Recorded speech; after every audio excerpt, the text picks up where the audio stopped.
এখানে এসেছি, যারা গৃহে আছে তারা তো আর সাধু সঙ্গ করতে পারবে না, পারবে? গৃহে বসে তো আর সাধু সঙ্গ হবে না।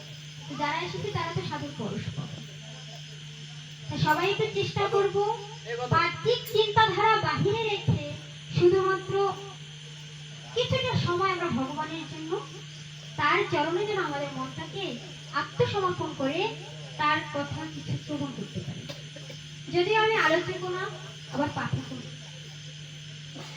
কারণ আমি ততটা যোগ্যতা অর্জন করতে পারি না। তাও আমি যতটুকু গুরু কৃপায়, মাতা পিতার আশীর্বাদে যতটুকু আমি অর্জন করেছি ততটুকু আমি ভক্ত মাঝে বিলিয়ে দেওয়ার জন্য এসেছি। আপনাদের মতো সাধুগুরু বৈষ্ণবের চরণ পাওয়ার আসে, এটাই গর্বই বলি। তাই সকল মাতা পিতার চরণে আমি আবারও প্রণতি নিবেদন করে বলছি, আমি আপনাদের ছোট সন্তান, ছোট বোনের মতো। যদি আমার কথায় কোনো ভুল ত্রুটি হয়ে থাকে, সবাই আমাকে সন্তান জ্ঞানে ক্ষমা সুন্দর দৃষ্টিতে দেখবেন। জয় জয় তাই গরি সীতানাথ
অর্ধমাত্রা চিদানন্দ ভগো অগ্নি ভ্রান্তি নাশিনী বেদত্রয়ী পরমানন্দ তথার্থ জ্ঞান মঞ্জুরি গীতা গীতা বাঞ্ছাকল্পতরুর্ভশ্চ কৃপা সিন্ধুভ্যেব চ পতিতানাং পাবনেভ্যো বৈষ্ণবেভ্যো নমো জয় শ্রীকৃষ্ণ চৈতন্য প্রভু নিত্যানন্দ শ্রী অদ্বৈত গদাধর শিবাসাদি গৌর ভক্তবৃন্দ হরে কৃষ্ণ কৃষ্ণ কৃষ্ণ হরে হরে হরে রাম রাম রাম হরে হরে হরে কৃষ্ণ কৃষ্ণ কৃষ্ণ হরে হরে হরে রাম রাম রাম হরে হরে হরে কৃষ্ণ কৃষ্ণ কৃষ্ণ হরে হরে হরে রাম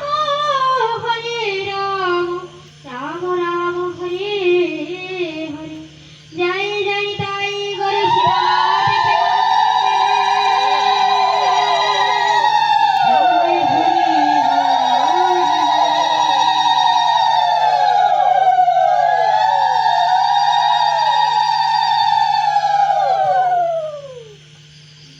হরে কৃষ্ণ সকলের হাতে চেয়ে আবার তোমাকে নিবেদন করছি। আবারও বলছি যে আমরা এখানে এসেছি কেন? ভগবানের কথা শ্রবণ করার জন্য। অর্থাৎ ভগবান কি বলেছেন? নাহম তিষ্ঠামি বৈকুণ্ঠে যোগিনাম হৃদয়ে নাচে মদ্ভক্তা যত্র গায়তে তত্র তিষ্ঠামি নারদ। হে নারদ, আমি বৈকুণ্ঠে বাস করি না, যোগীর হৃদয়েও বাস করি না। আমার ভক্তগণ যেখানে আমার নাম কীর্তন করে সেখানেই আমি বাস করি। অর্থাৎ ভগবান কি করেন? ভক্ত মাঝে তিনি বাস করেন। যোগীরা যোগে পায় না, ধ্যানীরা ধ্যানে পায় না।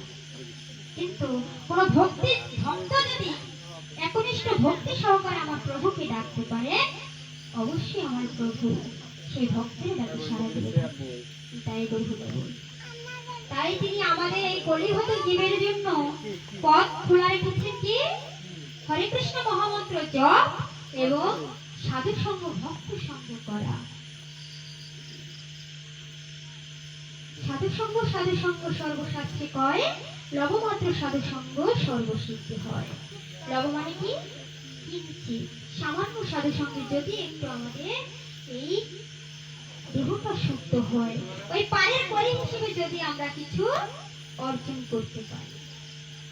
সারা জীবনই তো আমার করে এসেছি, একদিনে তো ভগবানের চিন্তা করিনি। ভগবানকে একটা দিন আমরা তো জিজ্ঞেস করে দেখিনি, প্রভু তুমি তো এই জগতে আমাকে কত কিছু দিয়ে না পাঠিয়েছো, 16 কলা পূর্ণ করে তুমি আমাকে এই জগতে পাঠিয়েছো, কিন্তু দয়াময় তুমি তো এত কিছুই ভার বহন করো, এত বড় বিশ্ব ব্রহ্মাণ্ড তোমার মাথার উপরে থাকে। প্রভু গো, এত কিছুর ভার বহন করে তুমি কেমন করে থাকো, তুমি কেমন আছো জিজ্ঞেস করি কেউ মা? কেউ একটা দিনও প্রভুকে আমরা জিজ্ঞেস করি না যে তুমি কেমন আছো। অথচ দেখুন দয়াময় আমার সবকিছু পূর্ণ করে আমাদেরকে এই জগতে পাঠিয়েছে। আসার সময় প্রভুকে আমরা কথা দিয়ে এসেছিলাম কি? ওই মায়ার জগতে আমি যতই যাই না কেন দয়াময়, যতই আমি মায়ায় ডুবে থাকি না কেন, তোমার নাম আমি ভুলবো না, তোমার চরণ আমি ছাড়বো না। কিন্তু মা বাবা, আমরা কি করি এই জগতে এসে? একটা দিনও তো আমরা প্রভুর চরণে এই মনটাকে আত্মনিবেদন করি না। একটা দিনে তো ডেকে ডেকে বলি না দয়াময় আমি সারা জীবন যাই করি আর নাই করি, আমার এই অন্তিম কালে যদি তোমাকে আমার ডাকতে ভুল হয়, তোমার যেন আসতে ভুল না হয়। তুমি আমার সকল অপরাধ ক্ষমা করে ওই ভবনদী পানি দেওয়ার সময় নিজে বলে কৃপা করে একটু আমাকে পার করে দিয়ে যাবে। একটা দিনও বলার সময় হয় না মা। অথচ যাদের জন্য আমরা আমার করি তাদের কাছ থেকে আমরা কি পেয়েছি? কথায় আছে কি, যাতেই করো আমার কিছুই আমার নয়, খেলনা নিয়ে করেছো খেলা রয়েছে ভাঙার ঘর। দেখো না ওই জগতে আমার বলতে কিছু আছে? কিচ্ছু নেই, আমার বলতে কিচ্ছু নেই। দেহটাও আমার নয়, আগে সেটা জানতে হবে আমি কি। আমি হচ্ছি কি চিন্ময় আত্মা। এই দেহটা কি আমি? এই দেহটা আমি নয়। আমি হচ্ছি কি শ্বাস প্রশ্বাস, নাকি? এই দেহ থেকে যেদিন এই শ্বাসটা বের হয়ে যাবে, প্রাণ পাখিটা উড়ে যাবে, সেদিন তো আর আমাকে কেউ মানুষ বলবে না, বলবে একটা লাশ বলবে। তাই এই জগতে আমার আমার করে কোনো লাভ নেই। আপনি যতই যার জন্য যাই করেন না কেন, সব শেষে গিয়ে দেখবেন সময়। তাই সময় থাকতে থাকতে কি করতে হবে? আমাদের গুরুর চরণ আশ্রয় করতে হবে, প্রভুর চরণ আশ্রয় করতে হবে। আমাদের সবারই কিন্তু সময় চলে গেছে, তাই না? সময় গেলে তো আর সাধন হয় না, সময় চলে যাচ্ছে।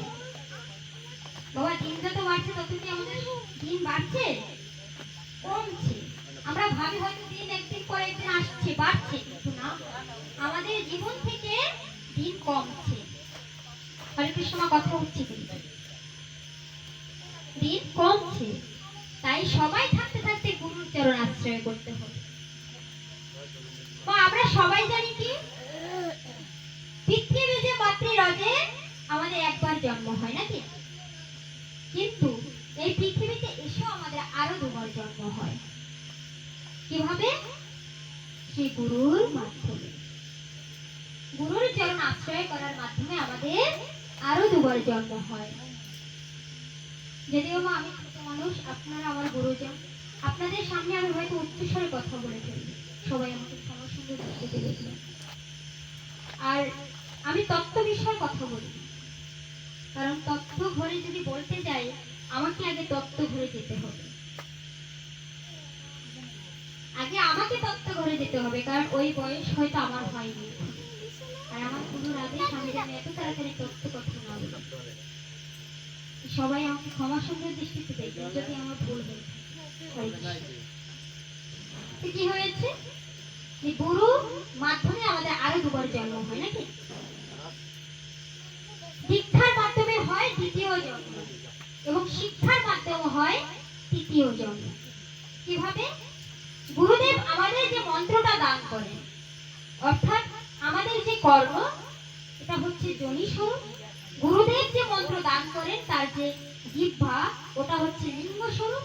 আর যে মন্ত্রটা দান করেন, ওটা হচ্ছে বীর্য স্বরূপ। হরে কৃষ্ণ। এর মাধ্যমে আমাদের কি হয়? এই জগতে এসে আরো দুবার জন্ম হয়।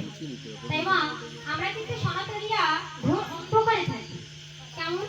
যে আমরা ভাবি কি আমাদের সন্তানদের বিয়ের পরে একসাথে দীক্ষা গ্রহণ করা, কিন্তু না বাবা, আসার ক্রিয়াল আছে, যাওয়ার ক্রিয়াল আছে, কার আগে গিয়ে চলে যাবো কেউ বলতে পারে না। কিন্তু দীক্ষা, যে দীক্ষার মাধ্যমে আমাদের দেহটা শুদ্ধ হয়, গোবিন্দ সেবার উপযুক্ত, সেই দেহটা যদি অশুদ্ধ হয়ে আমার প্রাণ পাখি চলে যায়, আমি কি কোনো করে দিতে পারবো? কোথাও আমার ঠাঁই হবে। তাই আপনাদের ঘরে, আপনাদের তো সময় চলে গেছে, আপনারা তো যখন নেওয়া নিয়েছেন, তো যাদের ঘরে ছোট ছোট বাচ্চারা আছে, 8 বছর বয়স, 5 বছরে হয়তো পারবে না, কিন্তু 8 বছর হয়ে গেলে আমরা অবশ্যই দীক্ষা দিতে পারি, নিতে পারি। তাই সবাই চেষ্টা করবেন বাচ্চারা 8 বছর হওয়ার সাথে সাথেই যেন আপনারা দীক্ষাটা নিতে পারেন। বলা তো যায় না কখন চলে যাব আমরা। পরীক্ষিত মহারাজ কি করেছিলেন বাবু? তিনি জানতে পেরেছিলেন যে আমার 7 দিনের ভিতরে এই প্রাণ পাখিটা চলে যাবে, নাকি? আমাদেরও ওই 7 দিনের ভিতরে মৃত্যুবরণ করতে হবে, নাকি? 7 দিনের ভিতরে না, নাকি 7 দিনের বাইরে? আমাদেরও 7 দিনের ভিতরেই মৃত্যুবরণ করতে হবে। কিন্তু পরীক্ষিত মহারাজ জানতে পেরেছেন যে আগামী 7 দিনের ভিতরে আমার মৃত্যুবরণ হবে। আমি তো তা জানতে পারবো? আমি তো সেটা জানতে পারবো না যে আমার আগামী 7 দিনের ভিতরে মৃত্যুবরণ হবে। আমি এই 7 দিন একটু গোবিন্দ সেবা করি, আমি তো জানতে পারবো। পরীক্ষিত মহারাজ কি করেছিলেন? যখনই তিনি জানতে পেরেছেন যে আমি আগামী 7 দিনের ভিতরে দেহ ত্যাগ করব, অমনি তিনি চিন্তা করলেন, সারা জীবনই তো আমি এই রাজ অট্টালিকার সামনে এসেছি, সারা জীবনই তো আমি এত বড় রাজপ্রাসাদ সামনে এসেছি, কই একদিনে তো আমি আমার গোবিন্দ চরণ সেবা করলাম না। একদিনে তো আমি চিন্তা করলাম না যে আমি যখন ওই ভবনদী পাড়ি দিব তখন আমি করি হিসেবে আমার প্রভুকে কি দিব, কিভাবে আমি পার হব ওই ভবনদী। তাহলে যখন আমার হাতে এই 7টা দিন আছে, এই 7টা দিন তো অন্তত আমি তার নাম শ্রবণ করতে পারি, তার ভজন করতে পারি। এই চিন্তা করে তিনি কি করেছিলেন, সপ্তদিন উনি অনাহারী অবস্থায় গোবিন্দ নাম শ্রবণ করেছিলেন সুখদেব গোস্বামী মুখ থেকে। অনাহারী অবস্থায় তিনি সুখদেব গোস্বামীর মুখ থেকে উনি ভাগবত কথা শ্রবণ করেছেন। উনি সাধু গুরুর বৈষ্ণবের চরণ পুজো করেছিলেন, সঙ্গ করেছিলেন। তাই তিনি কি করেছিলেন, অন্তিমকালে গোবিন্দ তাকে নিজ গুণে কৃপা করেছিলেন। জয় জানি তাই বলেছি তারা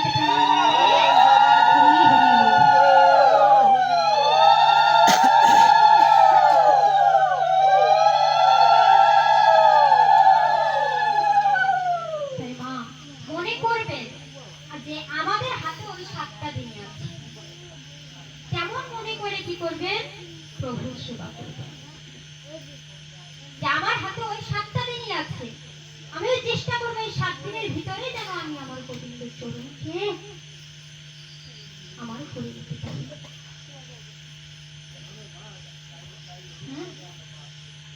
না হলে আমাদের আর কোনো গতি থাকবে না। ওই পারের করি হিসেবে কিছুই দিতে পারবো না। ওই পার ঘাটায় গিয়ে বসে বসে কান্না করতে হবে, প্রভুকে ডাকতে হবে, প্রভু আমার কৃপা করবে না। দয়াময় আমার সর্বদাই ভক্তের ভক্তিতে তুষ্ট হন। চেষ্টা করবেন বাবা, তিনি কিন্তু ওই বড় বড় রাজপ্রাসাদ বড় বড় ভোগে কিন্তু তিনি তুষ্ট হন। তিনি কি চান, ভক্তের ভক্তি। যদি কোনো ভক্ত তাকে একনিষ্ঠ ভক্তি দিয়ে রাখতে পারে। কে কে দেখেছিল বাবা, ভক্ত সুদামা দেখেছিল, প্রহ্লাদ মহারাজ দেখেছিল না, ধ্রুব মহারাজ 5 বছর বয়সে ভগবানের দেখা পেয়েছিল তো, কিভাবে পেয়েছিল?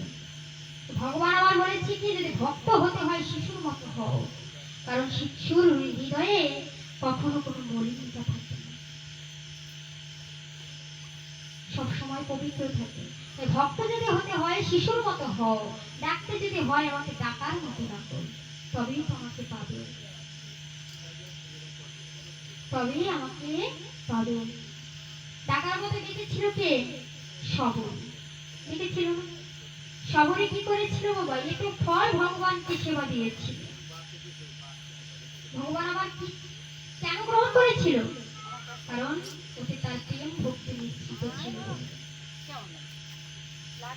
ভগবান আবার প্রহ্লাদ মহারাজকে রক্ষা করেছিলেন। তিনি ভক্তকে রক্ষা করার জন্য তিনি বিষ পান করেছিলেন। ভগবান আমার কি না পারে ভক্তের জন্য। আমরাও যদি চেষ্টা করি অবশ্যই আমরা পারব। সবরী মা, হরে কৃষ্ণ, সবরী মা কি করেছিলেন, উনি কিন্তু 6 বছর বয়স থেকে ভগবানের সেবা করেছিলেন। আর ভগবান আমার ভক্তকে, যদি কোনো ভক্তকে তার নিজের করে টানে নিজের দিকে, তাহলে কিন্তু তাকে বাবা খুব কষ্ট সহ্য করতে হয়। দেখবেন যারা মা কালী, মা মনসার পুজো করে, দেবদেবীর পুজো করে, তাদের কোনো কষ্ট থাকে না। কিন্তু আমার প্রভুর পুজো যিনি করে, আমার প্রভুর চরণ যিনি ধরে, তার কিন্তু কষ্ট কোনো সীমা থাকে না, সর্বদাই কষ্ট থাকে তার। ভক্ত সুদামাকে কি করেছিল, সর্বস্ব শেষ করে দিয়েছিল। ভগবান কি বলে, যে করে আমার আশ আমি করি তার সর্বনাশ, তথাপিও যদিও না ছাড়ে আমার পাশ, আমি হই তার দাসে অনুদাস। ও ভগবান কি কখনো ভক্তের সর্বনাশ করতে পারে? পারে না, সব নাশ করে। সব নাশ করে কি, আপনার অর্থ সম্পদ বাড়ি গাড়ি সবকিছু নাশ করে দিবে। সর্বপ্রথম কি করবে, আপনি যার প্রতি বেশি মায়া আকৃষ্ট থাকবেন সেটাকে কেড়ে নেবেন। কারণ তিনি চাইবেন আমার ভক্ত আমাকে ছাড়া অন্য কোনো কিছুর প্রতি মায়ায় আসক্ত থাকে, তাই তিনি সবকিছু কেড়ে নেবেন। এই ভগবানের ভক্ত যারা হবে বাবা, তারা সাবধানে থাকবে, সর্বদাই পদে পদে আপনার